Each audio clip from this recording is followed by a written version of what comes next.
Comme waa Pastef Italie ñoo ngi nuyu ñëpp di ziar ñëpp voilà di am kontaan wax dëgg yàlla di dalal suñu patriote bi muy le directeur de l'école du parti monsieur Moustapha Sarri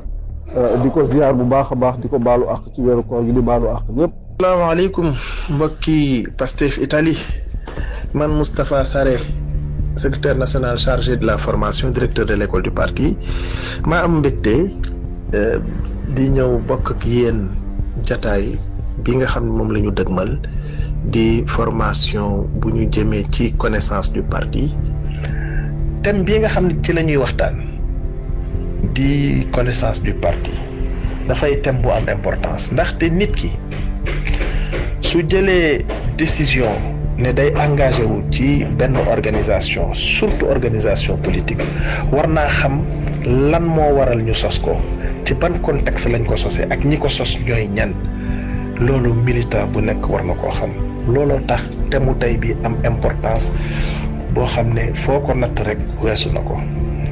espoir maanaam yaakaar dafa tasoon ci Sénégal en effet Sénégal mi ngi jël indépendance en 1960 nit ñi ca ña ko fekkee xëy na ñun fekkeewuñu ko woon waaye ña ko fekkee woon amoon nañu yaakaar ne bu ñu jëlee suñu indépendance. nit ñi dinañu dund ay conditions yu tane waaye ñu dawal ñaari at ñu raté suñu premier virage mooy 1962 bi nga xam ne ca la ñu daanelee nguurug Mamadou Dia Senghor daaneel ko daal di koy jàpp tëj ko taqal ko coup d'état te dara amu ci loolu it nekk loo xam ne mooy loolu constituer le premier virage que le peuple sénégalais a raté. Senghor continué dal di jël nguur gi nag jël ko ci loxoom dawal ba 1980 Abdou Diouf ñëw Abdou Diouf dal di remplacer Senghor te première partie bi Senghor jiite yépp nag il faut reconnaître que plan yi nga xam ne ñoom plan de développement yi plan économique yi nga xam ne moom lañ fi defoon du doon dara lu dul ay plan de survie rek du woon plan ay plan quinquennaux lañ ko doon tuddee waaye nekkul woon plan de développement. Abdou Diouf ñëw amul woon beneen soxla lu dul appliquer politique yi nga xam ne moom la ko Banque mondiale ak FMI doon imposer muy plan d'ajustement structurel yi ngeen doon dégg maanaam fexe ba wàññi dépense nguur gi ndaxte dañu ne woon suñu nguur yi li ñuy dépenser moo ëpp recettes yi ñuy am donc ajuster loolu moom mooy ajuster dépenses yi ak recettes yi. plan d'ajustement structurel yooyu jural ñu effectivement musiba yoo xam ne dinaa ci ñëw léegi lii gën a tax sénégalais yi aussi gën a dund ay jafe-jafe ci seen réew. plan d'ajustement structurel yooyu biñ ko appliqué lim ñu jural mooy wàññi budget bépp secteur boo xam ne dañoo yaakaar ni du secteur productif lu mel ni éducation muy njàng mi lu mel ni santé muy paj meeg wérgu yaram gi ak yeneen secteurs yi nga xam ne yaakaar nañu ne du ay secteur productif defatuñu xaalis ci njàng mi defuñu lu dul di fay ay professeur ak ay maître ak santé bi également kenn gisatul ñu tabax hôpital defatuñu ay matériel ci hôpitaux yi kenn tabaxatul lycée kenn tabaxatul école loolu nag indi détérioration du système éducatif et du système sanitaire au Sénégal njàng mi di gën a wàcc nit ñi classe yi nga xam ne ay 30-40 élèves ñoo fa daan nekk léegi boo fa demee ay 100 élèves nga fay gis ba mujj gi sax ay double flux la ñu créé ak créer également ay volontaires de l'éducation bañ a recruter ay professeurs loolu gën a nërmeel suñu éducation hôpitaux yi tamit di fees bay tuuru bay rembet nit ñi fajootuñu normalement loolu indi donc détérioration des conditions de vie des Sénégalais.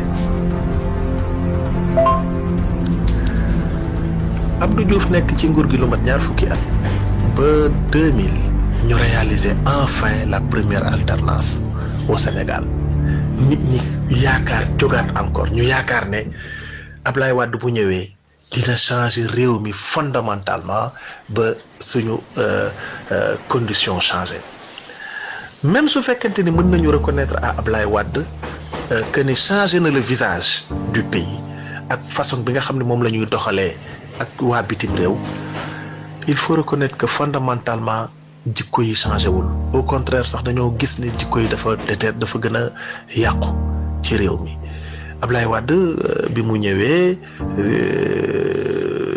taxawal na fi ay lu ñuy tuddee plan de réduction de la pauvreté loolu aussi du plan de développement mais plan de réduction de la pauvreté bi mu ñëwee fekk na fi école yi école amatul kenn tabaxatul lycée kenn tabaxatul collège kenn tabaxatul université fekk na fi également situation boo xam ne amatul hôpital yu bees kenn recrutetul ay enseignants et tout moom mu presque effort am yëpp mu def ko ci ay infrastructure routière mooy ay tali infrastructure scolaire muy ay lycée ak universitaire ak ay infrastructure sanitaire il faut le reconnaître def na ci lu bari lu rëy loolu war nañ ko ci sargal bu baax a baax waaye li nga xam ne moom moo waroon a yëkkati Sénégal teg ko ci rail du développement dafa sooxe foofu surtout mooy fexe ba secteur économie bi lëkkaloo waaye it fexe ba jikkoy réew mi jikkoy nit ñi tamit nekk jikko yu rafet ñëpp am xalaatu di liggéey sans ñuy lijjanti li ñuy wax naan xaalis dañ koy lijjanti waaye kenn du ko liggéey yooyu yëpp indi ci ay changement fondamentalement loolu tamit tax ba yaakaar tas ci Ablaye Wade ba en 2012 ñi yaakaar ne Macky Sall moom moo nar a nekk l'espoir bi nga xam ne moom moo war a changer réew mi waaye bi Macky Sall ñëwee en 2012 Sénégalais dañoo toog quelques mois rek gis ne yëf yi changé wul fondamentalement ndax ñaawteef yi nga xam ne moom la ñu daan gis ci nguuru Ablaye Wade gën a commencé yokku ñu commencé signer ay contrats pétroliers au profit de personnes yoo xam ne dañoo lëkkaloo ak gis ak rakkam par ñu gis ne également fayonte bi ay créé fii bon Sénégalais yi finalement ñu xam ne ñii kat sa waay politiciens yëpp ñoo yem ku fi ñëw daal sa bopp ngay xool waaye xooloo njëriñu askan wi yaakaar nag tas ñu dawal 2 ans ci la nag xalaatu créer parti politique dund ci xelu ay xarit yu daan daje xarit yooyu nekk au cœur du système maanaam nekk ci xolu système bi nga xam ne mooy doxal réew mi mun xarit yooyu bi ñu toogee alors ils se sont posé des questions ñuy wax ne waaw mais lan moo waral Sénégal depuis 1960 ñu am indépendance ñu demandoo indépendance ak ay réew yoo xam ne mën nañ cee citer réew yu mel ni Maroc wala réew yu mel ni Tunisie wala réew yu mel ni sax ay Corée du Sud nga xam ne 1960 ñun ñoo leen rawoon réew yooyu ñoo tolloo woon niveau de développement yi ma cité lan moo tax Sénégal 54 ans après en 2014 c'est la ñu doon posé aux questions yooyu lan moo tax Sénégal en 54 ans après ñu nekk 25e pays le plus pauvre du monde jot na nag est-ce que ñoom beneen question bi ñu posé wu mooy est-ce que ñoom dañoo war a toog en tant que haut fonctionnaire et en tant qu'homme d'affaires war a toog xoolee rek réew mi continuer di dellu ginnaaw alors que ñu war a dugal seen loxo ci biir réew mi ñu ne nag ñoom li ñu war a def mooy dugal seen loxo ci doxalinu réew mi changer doxalinu réew mi donc ci la idée wu créer mécanisme bu ñu war a bokkee ci li war a changer réew mi daal di tudd ñu ne waaw léegi nag naka la ñuy def dañuy dugg ci parti yi fi nekk jéem a changer façon bi ñuy doxalee wala déet wala dañuy créer suñu organisation bopp ci la ñu xalaatee ni dañuy war a créer suñu organisation comme ñoom ñëpp nag ñi fa nekkoon kenn musu cee def politique te ñoom ñëpp ku ci nekk koo ci xool ku ci ne dafa mës a bañ politique ndax façon biñ koy defaree ñu ne ñoom li ñuy war a def moom mooy am na ci ñu ci ëpp boog doon wax naan nañu créer benn association du nekk parti politique donc pour faire face à une telle situation ñenn ñi ne leen déedéet association de société civile buñ ko fi créer aussi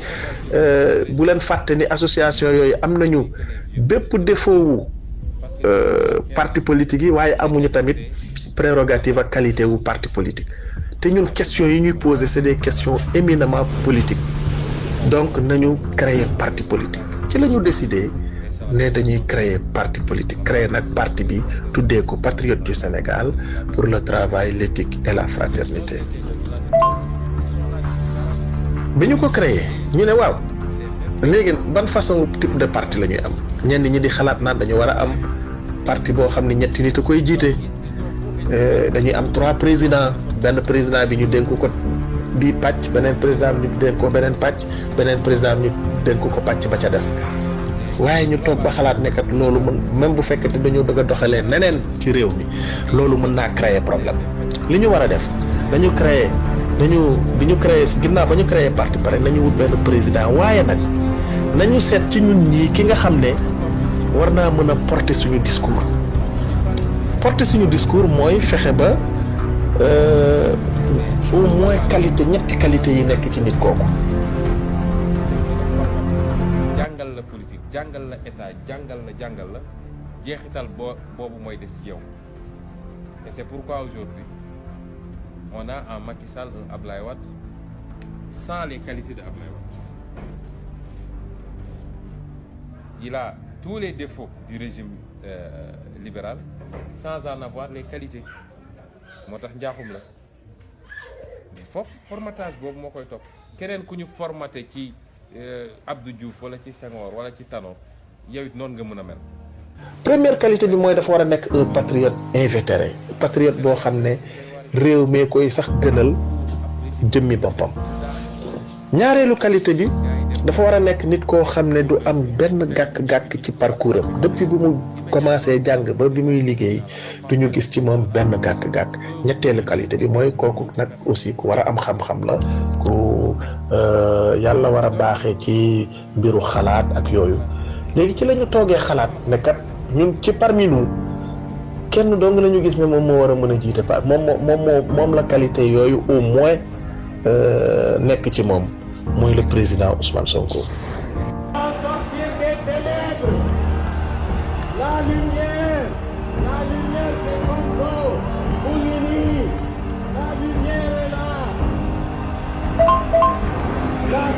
waa Pastef nag dafa di parti boo xam ne ñu ngi ko sos en 2014 bi ñu koy sos dañu ko sos ci moment bi nga xam ne yaakaar dafa tasoon ci Sénégal amul woon benn sénégalais bu amatoon yaakaar ci homme politique yi Pastef nag am défi wu taxaw ci langue politique gi ngir delloosiwaat espoir loolu nekkoon défi bu metti bu doy waar ndaxte façon bi nga xam ne moom lañ ko créé dafa wute ak façon yi nga xam ne moom la ñu baaxoo xam fii au Sénégal ndax li ñu baaxoo xam Sénégal mooy bu ñu ñi fi créé parti te seen parti am maanaa ci seen politique bi ñooñu dañu leen a xamoon ba pare balaa ñuy créé seen parti dañoo nekkoon ci nguur occupé fa ay poste de responsabilité yu kawe dal di xulóo nguur googu wala nguur ga daanu ñu dem créer seen parti fekk na boobu seen pour jiitu na seen parti seen pour jiitu na donc turu parti bi ba nga xam ne ñooñu du ñu am problème mu notoriété fu ñu mën a dem rek nit ñi dinañ leen xam dinañ leen mën a déglu loolu wuteeg Pastef lool façon duñ ko créer léegi nag ba ñu créer parti bi ba pare wut leader ñu nar a poser nag problème mu naka la ñuy def ba suñu discours nit ñi dégg ko c'est comme nag discours bi commencé woon naa génn ndaxte commencé woon nañoo am tuuti audience enfin ay invitation ci yenn plateau yi nguur ñu commencé dégg discours Pastef nguur gi commencé tiit nag ndax discours boobu ñu dégg gis nañu ne que liiraam ci ñag bi la jëm te bu fa amee kër du fa génn ñoom ñu ne nag naka la ñu war a def pour gaaw rapidement faagaagal parti bi ak leader am waaye ba Ousmane ñu élire ko député en 2017 ci la sénégalais yu bëri soog a comprendre lan la député di jariñ taxawaay bu rafet bu mu taxaw ñuy dox di dëgmal jëm élection présidentielle loolu nar a nekk nag un autre tournant dans l'histoire de Pastef avec ça nañu comme ñun dañoo war a def politique autrement suñu candidat il faut une vision fan la jëmale réew mi ci la Ousmane bindee livre am bii tudd solution pour un Sénégal nouveau ca loolu da koo bind ba pare wone lan mooy vision moom ak vision Pastef waaye dafa ñëw ne kat dama koy présenter Sénégalais yi publiquement damay jël livre bi jox ko ay spécialistes ñu lire ko pendant 2 semaines ñoom ma ñëw jàkkaarloog ñoom publiquement ci kanamu sénégalais yépp ñu passé ko ci télé bi en direct ñu posé ma ci question bu ñu bëgg a posé alors lancement boobu nag daal di tamit nekkaat un autre grand tournant dans la vie du parti mu nekk une réussite totale ba mun ñu permettre ñu dem ci élection yi dans des conditions extrêmement favorables élection yooyu nag parti bi daal di wéeru ci vision Ousmane boobu daal di bind un programme muy programme boo xam ne yaakaar naa ni ci histoire du Sénégal gisuñu programme bu ko gën a élaboré ñu tuddee ko jot na li ñëpp bokk ñëpp jot ci programme jot na boobu nag daal di dem ànd ak Ousmane ci élection présidentielle yi ba génn ci nag de manière honorable ñu bëri yaakaaroon nañu ne c'est vrai que le Sénégal a certainement raté un autre virage en 2019 ndaxte c'était vraiment la bonne période pour confier ce pays-là à cet homme et à son parti pour que au moins yaakaar gi nga xam ne moom la Sénégalais yi mës a am depuis 1960 ak changement yi nga xam ne moom la ñu war a changer ci réew mi te muy des changements de fond enfin ñu appliquer ko à partir de 2019 pour une fois un candidat ñëw première élection am autant de voix près de 600 000 voix ba pare nekk troisième donc loolu moom mooy ci tënk li nga xam ne moom laa bëggoon a wax ci création parti bi ak jaar-jaar yi maa ngi leen di gërëm di leen sant asalaamaaleykum wa rahmatullah di sant ak ngërëm Moustapha Sarré muy directeur de l'école du parti vraiment kontaan nañ ci li nga xam ne moom la fi indi ci teewlu vraiment ñu ngi ñaanal ko yàlla mu yokk xam-xam bi bu baax a baax àndandoo bi nga xam ne moom la ko ànd ak Pastef moom la ko ànd ak le président Ousmane Sonko yàlla na ko yàlla defal tawfeex li nga xam ne moom lay wut ci réew mi tam yàlla na ko yàlla may incha allah rabbi li ñu naan le don de soi pour la patrie loolu defe naa ne tey wane na ko ci disponibilité ak ci xarañam ci li nga xam ne moom mooy réponse yi nga xam ne moom la joxe donc merci beaucoup au nom de tous les patriotes